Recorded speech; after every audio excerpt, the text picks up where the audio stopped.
Malak James adjusted the collar of his jacket as he drove down the winding road that led into Dry Creek, a small town that seemed untouched by modern times. The sun was setting, casting a warm, golden glow over the desolate landscape. It might have been beautiful if Malek didn't know what lay ahead. He wasn't here for the scenery, after all. He was here on business undercover, tasked with investigating a complex drug trafficking ring rumored to run through this town like a network of hidden veins. Dry Creek's sheriff and other local figures were suspected of being involved, and Malek's mission was to gather evidence and put an end to their operation. As he pulled into a gas station on the edge of town, he felt the immediate weight of eyes on him. The attendant at the station was a middle-aged white man with a heavy brow and a scowl that seemed permanently etched into his face. Malek stepped out of his car, trying to appear casual as he walked toward the station's entrance, his eyes scanning the surroundings. "Can I help you with something?" the attendant asked, voice dripping with suspicion as he eyed Malik from head to toe. "Just filling up," Malik replied, his voice calm, betraying none of the irritation that was beginning to simmer inside him. He knew this was part of the job, and he'd been trained for it. Patience was essential here. Any mistake could blow his cover and put the mission and himself in jeopardy. The attendant grunted, barely acknowledging Malek as he returned to his magazine, flicking through it with an exaggerated disinterest. Malek shook his head, taking mental notes, observing every detail. This was a hostile environment, one where he'd have to be extra careful. His job was to remain unnoticed, but Dry Creek wasn't making it easy. As he waited for the tank to fill, Malek noticed a group of men lounging by the side of the building, all in worn-out jeans, flannel shirts, and boots caked with mud. They were watching him too, their conversation dropping to a hush as he came into their line of sight. Malek felt their stares like daggers on his back. He pretended not to notice and walked back to his car, brushing off the hostile energy radiating from them. "Hey, what brings you here?" one of the men called out, breaking the silence. Malek turned slowly, plastering a polite smile on his face. "Just passing through," he replied, keeping his tone neutral. "Passing through, huh?" The man, tall and bulky with a sneer etched across his face, took a step closer, hands shoved deep in his pockets. "I don't see too many of your kind out here." Malek's jaw tightened, but he forced himself to remain calm. He knew better than to react, knew that any sign of anger or impatience would only fuel whatever twisted game they were playing. Still, it took every ounce of restraint to keep his composure. "Just needed gas," Malek said, maintaining eye contact with the man. "I'll be on my way soon." The man snorted, his friends chuckling behind him. "Yeah, don't stick around too long," he muttered, his voice laced with barely veiled hostility. Malek turned back to his car, finishing the fill-up and getting ready to leave when he noticed a diner across the road. His stomach growled. He hadn't eaten in hours. He'd planned to keep moving, but he'd need his strength for the long night ahead, so he decided a quick meal wouldn't hurt. He parked his car outside the diner, stepping out as he took in the chipped paint on the building and the broken neon sign that flickered weakly in the evening light. The place wasn't exactly welcoming, but Malek walked in, ready to ignore whatever cold stares or dismissive looks he might encounter. As soon as he stepped inside, the conversation in the diner died down. A few heads turned his way, some eyes narrowing with open suspicion. Malek ignored them, heading toward an empty booth at the back. A waitress approached him, holding a notepad, her expression blank as she looked him over. "Coffee," Malek said. "And a burger, please." The waitress nodded, scribbling on her notepad before walking away without a word. Malek sat back, feeling the weight of every stare in the room. He kept his gaze trained on the window, trying to blend into the background. This was enemy territory, and every person here was a potential threat. He didn't have long to wait. After a few minutes, the door swung open, and in walked the sheriff, a tall man with a cowboy hat and a holstered gun, his badge glinting in the dim light. His eyes swept over the diner, settling on Malek with a look of cold scrutiny. Malek kept his face expressionless, but inside, he was on high alert. The sheriff was exactly the kind of man he was here to investigate: corrupt, dangerous, and quick to flex his power. The sheriff approached his booth, his boots thudding heavily against the floor. Malek met his gaze, unflinching. "Don't think I've seen you around here before," the sheriff drawled, his tone as cold as his stare. "Just passing through," Malek replied, keeping his voice neutral. "Passing through," the sheriff repeated, as if testing the words. He glanced at Malek's ID on the table of fake ID, part of his cover, and smirked. "Got some ID on you, son?" Malek handed over the ID, watching as the sheriff scrutinized it with a critical eye. He was sure the ID would pass muster, but the sheriff wasn't interested in the details. This was a power play. A way to assert control and remind Malak that he was an outsider here, someone who didn't belong. Disturbing the peace, maybe? The sheriff muttered to himself, loud enough for the whole diner to hear. The patrons chuckled, a few of them nodding in agreement. "Look, I'm just here for a meal," Malak said calmly. "I don't want any trouble." The sheriff leaned closer, his eyes narrowing. "Trouble's exactly what you'll find if you don't get back in that car of yours and leave town. Now." Malak stared at him, the urge to push back nearly overwhelming, but he knew better. He'd been trained to stay calm under pressure, to endure humiliation if it meant preserving his cover. So he stood up slowly, leaving a few bills on the table for the waitress, and walked out with the sheriff's eyes burning into his back. But as he reached his car, Malak felt a firm grip on his shoulder. He turned to find two deputies flanking him, their expressions smug as they held him in place. "We got a problem here?" one of them asked, his grip tightening. "No problem," Malak said, keeping his voice steady. "Funny," the other deputy sneered. "Looked like you were giving the sheriff a hard time back there." Before he could respond, they twisted his arms behind his back, snapping a pair of handcuffs onto his wrists. Malak gritted his teeth, fighting the urge to resist. This was part of the job. It had to be. But each indignity, each moment of forced submission chipped away at his patience. They shoved him into the back of a patrol car, the cold metal pressing into his wrists as they drove him to the station. The sheriff was waiting when they arrived, leaning against the station door with a smirk that Malak wanted nothing more than to wipe off his face. "Disturbing the peace," the sheriff repeated, as if the words amused him. "Thought we'd teach you a little lesson about respecting authority." Malak said nothing as they led him to a holding cell, locking the door with a loud clang. He sat on the cold bench, watching as the sheriff leaned against the bars, his grin widening. "See, people around here don't take kindly to strangers," the sheriff said. "Especially strangers who don't know their place." Malak met his gaze, unblinking. He knew he couldn't say or do anything now. He was alone, and this was their world. But inside he was already planning, calculating his next moves. They'd won this round, but they had no idea who they were dealing with. As the sheriff walked away, leaving Malak in the dim light of the cell, Malak took a deep breath. He would endure. He'd play their game, let them think they had the upper hand. But when the time came, he'd make sure every one of them paid for this night. For now, he'd wait. The mission wasn't over. If anything, it had just begun. The next morning, Malak was released from his cell with a harsh shove and a muttered insult from the deputy, who clearly enjoyed his role in enforcing the town's unspoken code of authority. Malak didn't respond. He'd learned early on in his training that holding his tongue could be more powerful than words. The men here wanted a reaction. They thrived on the idea that they could intimidate him, but Malak had no intention of giving them that satisfaction. He left the station, walking stiffly back to his car, parked on the gravel by the entrance. His night in the cell had only steeled his resolve. It was clear now just how deeply rooted the corruption was in this place. How the sheriff and his deputies wielded their power with a confidence that came from years of unchecked authority. Malak knew he'd have to play this very carefully. He couldn't afford to attract more attention to himself, but he couldn't simply fade into the background, either. Driving down the main street, he scanned the quiet, seemingly ordinary town, wondering how many people here knew about the sheriff's involvement in the drug ring, and how many were just unwilling victims of his control. His cover as a mechanic had him set up with a job at Ray's Garage, a rundown repair shop just off the main strip. It was exactly the kind of place where he could quietly observe the town's inner workings without drawing suspicion. Ray, the owner, was an older man with silver hair and a face etched with lines from years of hard work. He was one of the few people Malik had met so far who didn't seem to have an ounce of malice in him. As Malik walked in, Ray looked up from under the hood of a car, his face breaking into a warm, if weary, smile. "Good to see they let you go," Ray said, his voice low but genuine. "Heard about what happened at the diner." Malak nodded, brushing off the encounter with a shrug. "Just a misunderstanding," he said lightly, not wanting to reveal too much. Ray's gaze lingered on him for a moment, as if he was weighing his words. "Town like this, misunderstandings happen often, especially if you're not from here," he said, his tone careful. Malak understood the subtext. Ray knew more than he was letting on. Malak spent the next few hours fixing up old trucks and changing oil, quietly observing the ebb and flow of the garage's clients.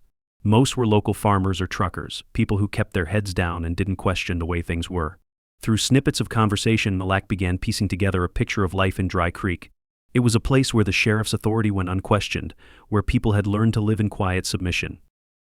During his lunch break, Malek overheard a conversation between two of Ray's younger employees, Jake and Lewis, who had been working at the garage since high school. Both were locals, but their attitude suggested a quiet resentment toward the way the town operated. "Did you hear about the shipment coming in tonight?" Jake whispered to Lewis as they leaned against the garage wall, smoking. Malak perked up, subtly moving closer to catch their words without looking too interested. "Yeah, I heard the sheriff's crew will be down by the docks. Must be big if he's sending that many guys," Lewis replied, glancing around to make sure no one else was listening. Malak noted this information carefully, his mind already racing. The docks. If he could get there undetected, he might be able to gather some concrete evidence on the sheriff's activities. But he'd have to be cautious. If the sheriff's men spotted him, it could jeopardize everything. That evening, Malak waited until the sun dipped low, casting the town in deep shadows. He parked his car a few blocks away from the docks and continued on foot, using the cover of darkness to keep out of sight. The docks were located at the far edge of town, near an abandoned warehouse that hadn't seen activity in years. As he crept closer, he could make out the figures of several men gathered by a shipment of crates, their voices low and hushed. Malak positioned himself behind a stack of barrels, close enough to hear snippets of conversation. The sheriff was there, barking orders as his men unloaded the crates, each one stamped with symbols Malak recognized as part of an international trafficking ring. This was bigger than he'd thought. This wasn't just a small-town operation. The sheriff had connections that reached far beyond Dry Creek. He pulled out his phone, discreetly snapping photos of the men in the crates, documenting every detail. He wished he could call for backup, but he was under strict orders to operate alone until he had irrefutable proof. He had to make every shot count. Suddenly, a figure moved in his direction, and Malek ducked lower, heart pounding as he tried to blend into the shadows. The man passed by without noticing him, and Malek let out a quiet breath of relief. But he knew he couldn't stay much longer. The longer he lingered, the higher the risk of being caught. As he carefully backed away from the scene, he caught sight of a young woman standing just at the edge of the dock, her arms crossed tightly around herself. She looked out of place among the sheriff's men, her face pale and fearful. She seemed to be watching the operation with a mixture of anger and helplessness. Intrigued, Malek made a mental note of her appearance. He'd have to find out who she was. Perhaps she could be a potential ally or someone with information that could help his case. But for now, he had to leave before anyone noticed him. The next day at the garage, Malek kept a low profile, focusing on his work but keeping his ears open. He needed to find a way to get close to the young woman he'd seen at the docks without drawing suspicion. His chance came sooner than expected. Around midday, as he was working under the hood of an old pickup, he heard a soft voice behind him. "You were at the docks last night, weren't you?" Malek straightened, turning to see the same young woman standing a few feet away, her expression tense.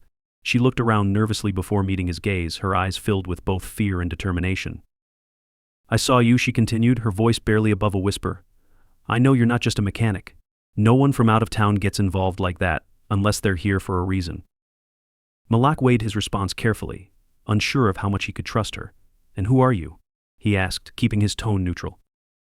"My name is Sarah," she said, glancing over her shoulder. "My brother, he got involved with the sheriff's crew a few months ago. They promised him money, a way out of this town. But it's a trap. Once you're in, there's no getting out. They control everything here." Malak sensed her desperation, and despite his instincts to remain cautious, he knew she could be valuable. "I might be able to help," he said carefully. "But you have to tell me everything you know." She hesitated, biting her lip. "If the sheriff finds out I talked to you, I don't know what he'd do. People disappear around here, you know? They just vanish." "That won't happen," Malak assured her, his voice steady. "I have people backing me up. I just need proof, something that can take him down for good." Sarah nodded, glancing around to make sure no one was watching. "Meet me at the old church on the outskirts of town tonight. I'll tell you everything I know." That night, Malek arrived at the church as promised, finding Sarah already there, pacing nervously by the front steps. She looked up as he approached, her expression guarded but hopeful. "They're moving another shipment tomorrow night," she said quietly, her voice trembling. "And there's a ledger. The sheriff keeps records of every transaction, every name involved. It's locked up in his office at the station." Malak felt a spark of hope. If he could get his hands on that ledger, it would be enough to expose the entire operation. "Can you get me in?" he asked, his mind already racing through possible plans.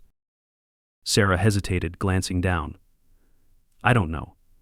The station is heavily guarded, and they'd recognize me in a second." Malak thought quickly. He'd have to create a distraction, something that would pull the sheriff's men away long enough for him to slip inside. "I'll find a way," he said, his voice determined. "Tomorrow night after the shipment moves out, I'll get that ledger." Sarah nodded, her eyes bright with a mixture of fear and determination. "Just be careful," she whispered. "If they catch you, they won't show mercy." Malak gave her a reassuring nod. "I've been through worse. Just stay out of sight until this is over." As he left the church and disappeared into the night, Malak's mind was focused on the plan ahead. The stakes were higher than ever, and any misstep could mean the end of his mission and his life. But with Sarah's information and his own resolve, he felt the tide beginning to turn. The next day, Malak prepared himself for what he knew would be the riskiest part of his mission yet. If he managed to get that ledger, the sheriff's entire operation would crumble. But he also knew that any misstep could lead to him being caught or, worse, killed. As he worked at Ray's garage, going through the motions of a normal day, he mentally ran through his plan, fine-tuning every detail. Around midday, Jake and Louise, the two younger employees, strolled in, exchanging glances before sauntering over to Malak's workstation. "Hey man," Jake said in a low voice, glancing around to make sure no one else was listening. "Word's going around that you're planning something." Malak froze for a moment before meeting Jake's gaze. He hadn't told anyone about his intentions besides Sarah, so if Jake knew, it could mean trouble. But Malik had noticed a quiet frustration in both Jake and Louis since he started to hear a hint that they, too, resented the sheriff's control over the town. He decided to play it cautiously. "Depends who's asking," Malak replied, keeping his voice calm. Louis shot a quick look at Jake, then leaned in. "Look, we're not fans of the sheriff, either. He's got half our families under his thumb, threatening anyone who dares to step out of line. If you're here to do something about it, maybe we can help." Malak studied their faces, searching for any sign of deception, but all he saw was a shared determination and, perhaps, a hope that he could be the one to free them from the grip of the sheriff's power. "I'll be honest with you," Malak said, lowering his voice. "Tonight, I'm going into the sheriff's office. There's something there that could expose everything he's been doing. But I need a distraction, something big enough to pull the deputies out of the station long enough for me to get inside." Jake and Louis exchanged a look before Jake nodded. "We can handle that. There's a place on the east side of town, a storage yard, where the sheriff keeps some of his personal equipment. We could set something off there. Cause enough of a ruckus to draw their attention." Malak allowed himself a small, appreciative nod. "That could work. Just make sure you don't get yourselves caught." Louis grinned. "Don't worry about us. We know how to disappear when we need to." As the day wore on, Malak couldn't help but feel a surge of cautious optimism. For the first time, he had allies, people willing to stand with him, even in this hostile town. And with the ledger within reach, he was closer than ever to his goal. That evening, as the sky darkened and the town settled into its usual stillness, Malak made his way to the sheriff's office.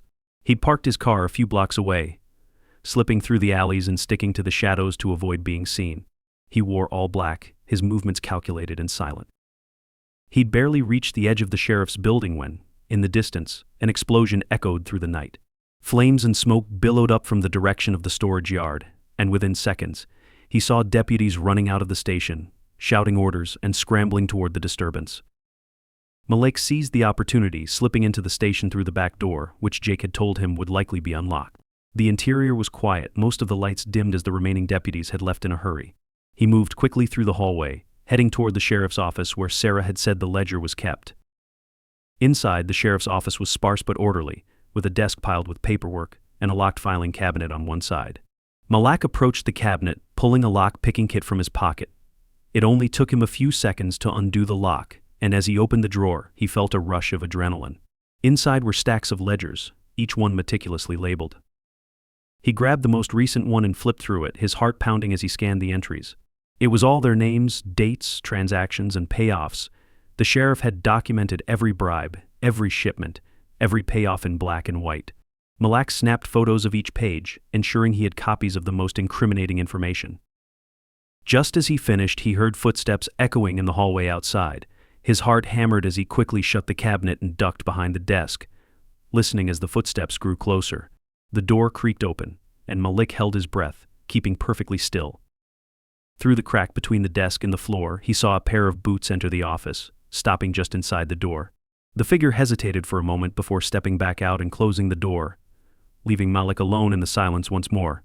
He let out a quiet breath, his body tense with the knowledge that he'd narrowly avoided being caught. Realizing he couldn't risk staying any longer, he slipped back out of the office and made his way through the building, using the shadows to his advantage. As he reached the back exit, he saw a patrol car pulling up, the sheriff himself stepping out, his face set in a grim expression. Malek ducked back inside, his pulse quickening as he calculated his next move. He'd have to get past the sheriff without drawing attention, but there were few options.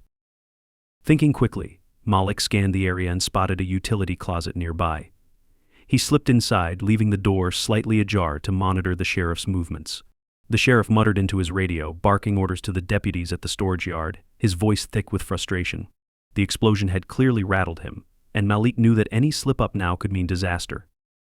Finally, after what felt like an eternity, the sheriff disappeared down the hall, giving Malek the chance he needed to slip out of the closet and exit the building through the back door. He kept his steps light and quick, moving through the shadows until he was a safe distance away from the station. Once he was clear, Malak moved swiftly back to his car, his mind racing with the weight of what he'd just uncovered. The ledger was a goldmine of evidence, enough to implicate not only the sheriff but a web of others who were involved in the trafficking operation. His mission was almost complete. But as he started the car and pulled away, a nagging thought gnawed at him. Sarah had risked her safety to help him, and she was still here, vulnerable to the sheriff's wrath if he suspected her involvement. Malak knew he couldn't leave without ensuring she was safe. He drove to the edge of town where Sarah had told him she lived, a small, rundown house on a quiet street. He parked a few houses down and walked the rest of the way, keeping to the shadows as he approached. He knocked lightly on her door, glancing over his shoulder to make sure no one was watching. The door opened a crack, and Sarah's eyes widened when she saw him. "You got it?" she whispered, glancing behind him nervously. Malak nodded. "It's all here. I'll be turning it over to my team, but I came to check on you first. The sheriff's going to be looking for someone to blame when this all comes crashing down." Sarah swallowed, her face pale. "I know. I wanted to help. I couldn't keep watching him destroy people's lives." "I'm not leaving you here to face him alone," Malek said firmly. "Pack a bag. I'll take you somewhere safe." She hesitated for a moment before nodding, disappearing into the house to gather her things. Malak kept watch, his senses on high alert, knowing that they didn't have much time. The sheriff would soon realize that the ledger was missing, and it wouldn't take long for him to start searching for answers. Within minutes, Sarah returned, clutching a small bag. Malek led her to his car, and they drove in silence, heading out of town and onto a winding back road that led toward a neighboring city. He had connections there, people who could ensure her safety until the operation was complete. As they drove, Malek's mind shifted from the night's events to what lay ahead. He had everything he needed to bring the sheriff down, but he knew that exposing a man with such deep-rooted power wouldn't be easy. The sheriff wouldn't go down quietly, and Malik had no doubt that he'd fight back with everything he had. But Malik was ready. He'd seen corruption before, and he'd learned how to dismantle it piece by piece. As he glanced at Sarah, her face set with determination despite her fear, he felt a renewed sense of purpose. He wasn't just here to complete a mission, he was here to make a difference. The road stretched on into the night, and Malak drove, his mind already preparing for the confrontation to come. Malak waited until they were well outside of Dry Creek before stopping at a small motel on the outskirts of the neighboring town. The air was quiet, heavy with anticipation, and he knew he was racing against time. The sheriff would realize soon enough that the ledger was missing, and he'd stop at nothing to hunt down anyone he suspected of betrayal. Malak's first priority now was to get Sarah settled somewhere safe. He parked the car, glancing over at Sarah. She sat quietly, her hands clasped tightly together, her gaze focused on some distant point outside the window. The fear was evident in her eyes, but there was a determination there as well. She wasn't backing down, no matter the cost. "We'll stay here for the night," Malak said, keeping his voice calm and steady. "I have contacts in the next town over. By tomorrow, I'll have arranged for somewhere secure for you to stay until everything settles." Sarah nodded, her face pale but resolute. "I don't know what's going to happen to the people back there," she murmured, her voice barely audible. "My brother, he was so desperate to get out, but now he's trapped in that life." Malak felt a pang of empathy, understanding all too well what it meant to be stuck in a place with no visible escape. He reached out, giving her shoulder a reassuring squeeze. "Once this is over, things will change. The sheriff's operation is about to come crashing down. Your brother will have a chance to get out." They checked into the motel under false names, taking separate rooms to avoid attracting attention.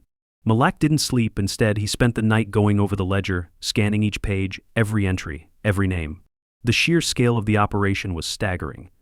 The sheriff had been running the ring for years, reaching not only across state lines but internationally. Bribes, payoffs, and names of key contacts, everything was meticulously recorded, right there in black and white. By dawn, Malik had his plan. He'd arranged for a safe house for Sarah with some trusted contacts, and once she was secure, he'd drive back to Dry Creek to set the final phase into motion. The sheriff had to be confronted, and Malik intended to do it in person. It wasn't enough to simply pass on the evidence. He needed the sheriff to know exactly who had brought him down. When the morning light filtered through the blinds, he knocked on Sarah's door, ready to leave. She opened the door, looking exhausted but determined, clutching her small bag as if it were her only lifeline. "We're ready," he said, guiding her back to the car. The drive to the safe house was silent, each of them lost in their own thoughts. Sarah had lived under the sheriff's shadow her whole life, and Malik could see the strain it had left on her. This wasn't just a mission for her, it was her chance to break free from a cycle of control and fear. When they arrived at the safe house, a modest cabin surrounded by dense forest, Malik introduced her to his contacts, a retired couple who had been involved with witness protection in their younger years. They welcomed Sarah warmly, assuring her that she'd be safe there. "Thank you," she said to Malik, her voice thick with emotion. "I don't know how I'll ever repay you for this." "Just stay safe," he replied, "and keep your head down. This is far from over." With Sarah secure, Malik drove back toward Dry Creek, his mind focused on the task ahead. He knew he'd have to be cautious. The sheriff was ruthless, and once he realized that his operation was on the brink of exposure, there was no telling what he might do. Malik had sent a message to his FBI team, alerting them to the situation, and they'd promised backup. But he knew it might be too late by the time they arrived. He would have to face the sheriff alone. As he reached the edge of town, he parked discreetly in a back alley, avoiding the main road. He moved quickly, sticking to the shadows as he made his way to the sheriff's office. The building loomed ominously in the early morning light, its exterior quiet and unassuming. But Malik could feel the tension in the air, a subtle warning that the sheriff was on high alert. When he reached the back of the building, he slipped inside, navigating the familiar hallways with practiced ease. He was halfway to the sheriff's office when he heard voices echoing from the main corridor. He ducked behind a corner, straining to listen. "Can't believe someone took the ledger," a deputy was saying, his tone tense and anxious. "If that gets out, we're all done for." "Keep your mouth shut," another voice snapped. Malik recognized it as the sheriff's. "Whoever took it isn't getting far. I'll make sure of that." Malik felt a grim satisfaction hearing the sheriff's panic. The man who had terrorized the town for so long was finally losing control. He waited until the voices faded, then continued toward the sheriff's office, his footsteps silent against the worn floor. The door was ajar, and Malik slipped inside, positioning himself in the corner where he could remain hidden until the sheriff arrived. The minutes ticked by, the silence heavy, broken only by the occasional creak of the building settling. Malik's senses were heightened, every sound magnified as he waited. Finally, the door opened, and the sheriff strode in, his face twisted in anger. He threw his hat onto the desk, muttering to himself as he sat down, oblivious to Malik's presence. Malik stepped forward, clearing his throat. The sheriff's head snapped up, his eyes widening in shock as he took in the figure standing before him. "Surprised to see me?" Malik asked, his voice cold. The sheriff's shock quickly turned to anger, his face flushing red. You're that outsider mechanic," he spat, his eyes narrowing. "What the hell are you doing in my office?" "Not quite," Malik said, taking a slow step forward, enjoying the look of confusion that flickered across the sheriff's face. "I'm here on official business. You see, I'm not just a mechanic. I'm an FBI agent, and I've got enough evidence on you to take down your entire operation." The sheriff's face paled, his mouth opening and closing as he processed Malik's words. For the first time, Malik saw a flicker of fear in the man's eyes, a hint of vulnerability that belied his usual bravado. "You think you're going to waltz in here and take me down?" the sheriff sneered, trying to regain his composure. "You don't know who you're dealing with. I own this town." "Not anymore," Malik replied calmly, his gaze steady. "The ledger is gone. The evidence is already in safe hands. And in a matter of hours, this place will be swarming with federal agents. Your time is up."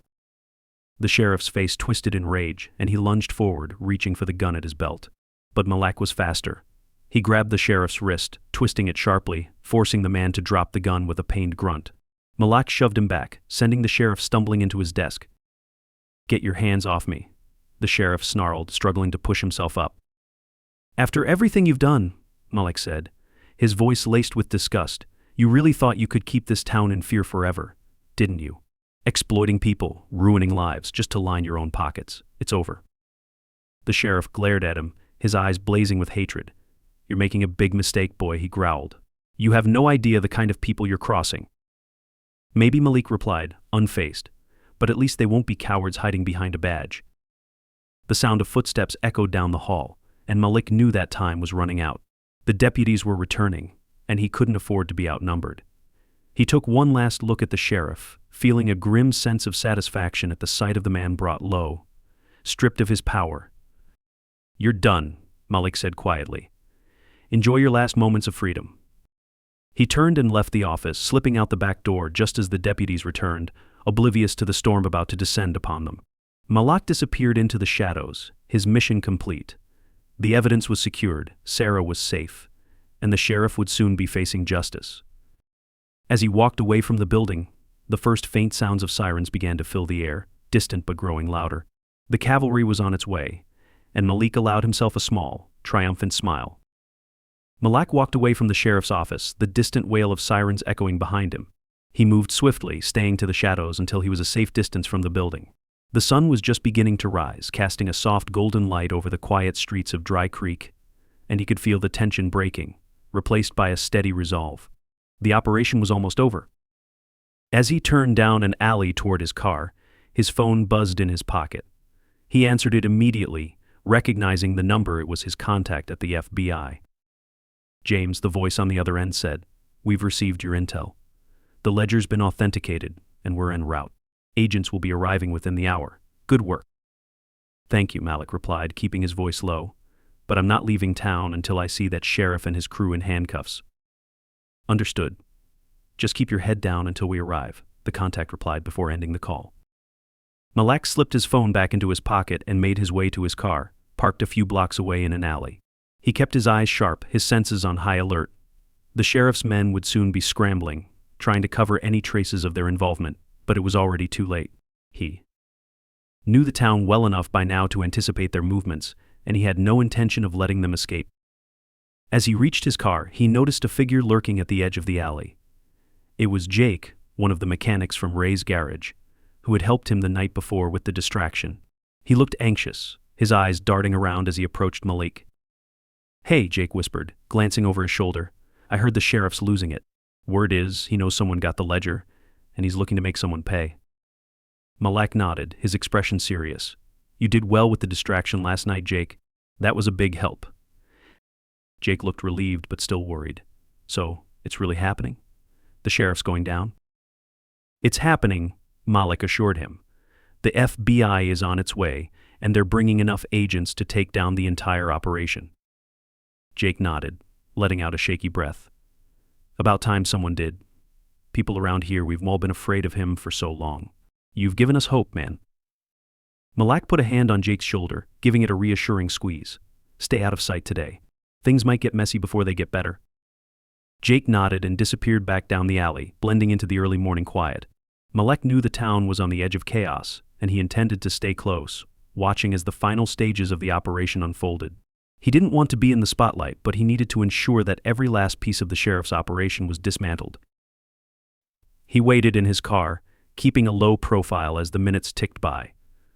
The sirens grew louder, signaling the arrival of the FBI task force. Black SUVs pulled into the town square, their engines rumbling as federal agents poured out, armed and ready. Malik watched from his vantage point, a grim satisfaction settling over him as the agents moved with precision, heading straight for the sheriff's office. Within minutes, the agents surrounded the building, cutting off every exit.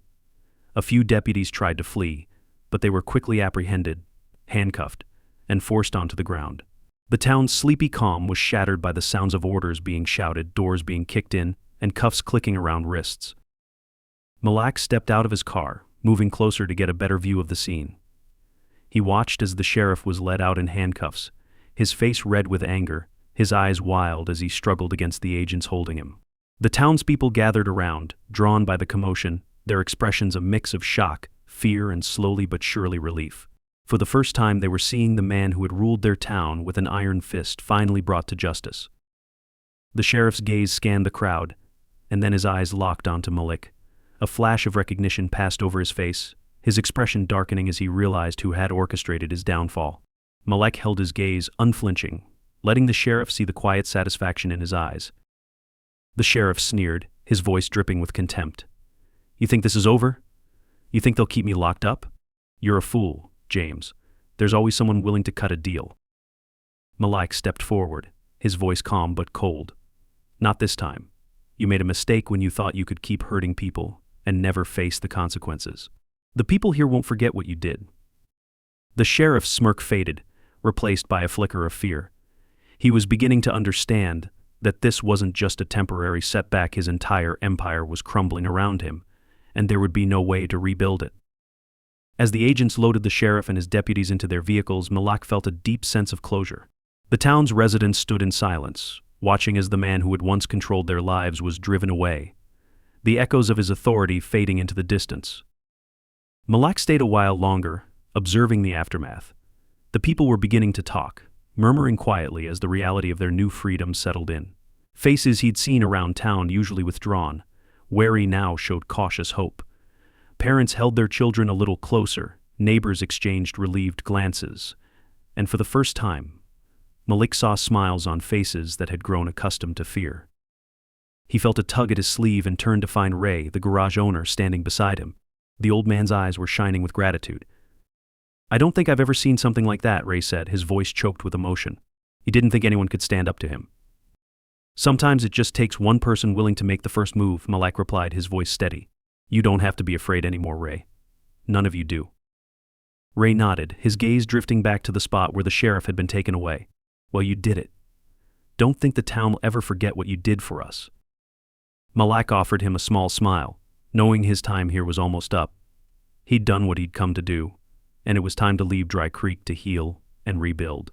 He walked back to his car, the quiet satisfaction of a mission complete settling over him. As he reached for the door handle, he heard a familiar voice calling his name. He turned to see Sarah, her face lit with a mixture of relief and joy. She rushed over to him, her eyes filled with gratitude. "They told me everything?" she said, slightly breathless. "It's really over, isn't it?" "It's over," Malik confirmed, nodding. "You're safe now, all of you are." Sarah's eyes glistened with tears. "I don't know how to thank you. You saved this town, Malik. You saved me." He reached out, squeezing her hand gently. "You helped me just as much.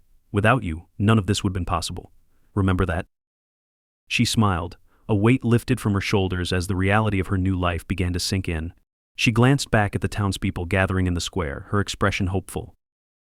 I think things might finally change here," she whispered. "People might actually have a chance." "They will," Malik said firmly. "It won't be easy, but this is your town now. You decide what comes next." With a final, grateful smile, Sarah turned and walked back toward the crowd, her steps lighter than he'd ever seen. Malik watched her go, knowing she'd find her place in this town, just as he was moving on to his next mission. As he got into his car and drove out of Dry Creek, he felt a profound sense of purpose.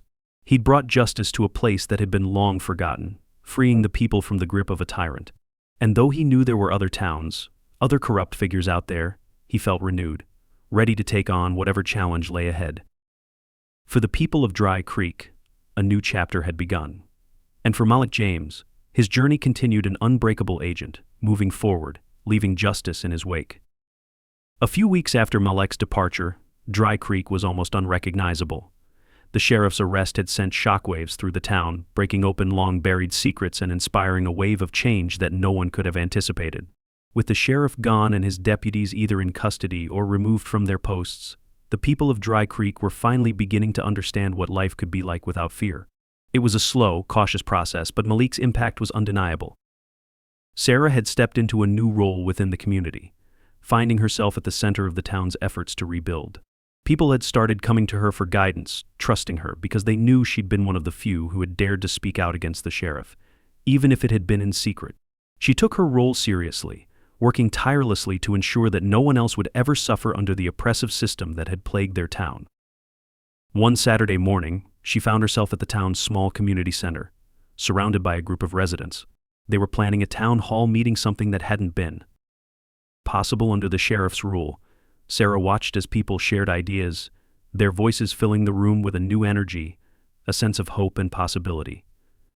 "We should do something about the old warehouse by the docks," suggested an elderly woman named Marcy, her voice stronger than Sarah had ever heard it. "It's just sitting there, falling apart. It used to be a place for community events years ago. Maybe it's time to bring that back." Others chimed in with suggestions for turning the warehouse into a space for gatherings, workshops, and even a small community-run market. The ideas flowed easily, each one building on the last, a reflection of the unity that was beginning to blossom. As Sarah listened, she felt a deep sense of gratitude for Malik. Without him, none of this would have been possible. She hadn't heard from him since he'd left, but she knew he was out there, continuing his work, bringing justice to places just like Dry Creek. She hoped he knew just how much he had changed their lives. After the meeting ended, she lingered in the community center, watching as people slowly trickled out, each one leaving with a lighter step, their faces bright with anticipation. She could hardly believe that this was the same town where people had once avoided each other's eyes, afraid to speak their minds. As she turned to leave, she noticed a figure standing in the doorway. For a moment, her heart skipped, thinking it might be Malek. But as her eyes adjusted to the light, she recognized Ray, the garage owner who had become a trusted friend in the days since the sheriff's arrest. "Got a minute, Sarah?" he asked, his voice gentle. "Of course, Ray," she replied, smiling as she walked over to him. "What's on your mind?" Ray scratched his head, looking a bit sheepish. "I was thinking, maybe we ought to do something to thank that FBI agent. Malak. He did a hell of a thing for us, and it doesn't sit right with me that he left without knowing how grateful we are." Sarah's face softened and she nodded. "I've been thinking the same thing, Ray. I'm not sure how to reach him, though. He's not exactly easy to contact." Ray chuckled, nodding in agreement. "Yeah, I figured as much, but maybe there's another way. We could dedicate something to him, something permanent, so he'll always be a part of this town, even if he's out there helping other folks." Sarah's eyes lit up, the idea sparking something inside her. "That's a wonderful idea, Ray. Maybe we could do something at the warehouse once it's renovated, a plaque or a memorial wall to remind everyone of what he did for us." Ray's face broke into a wide grin. "I think he'd appreciate that. And it'll remind us all not to let things go back to the way they were." They spent the next few weeks organizing volunteers, gathering donations, and spreading the word.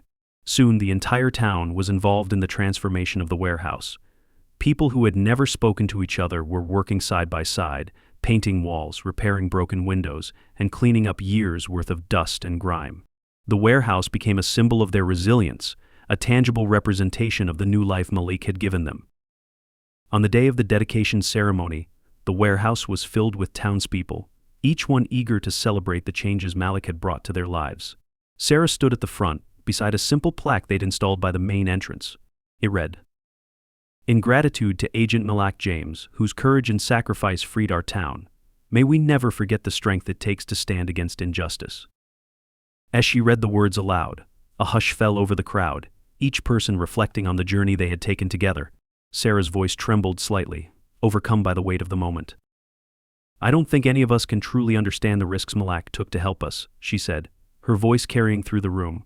"But we can honor his bravery by keeping this town safe, by looking out for each other, and by never letting fear rule us again."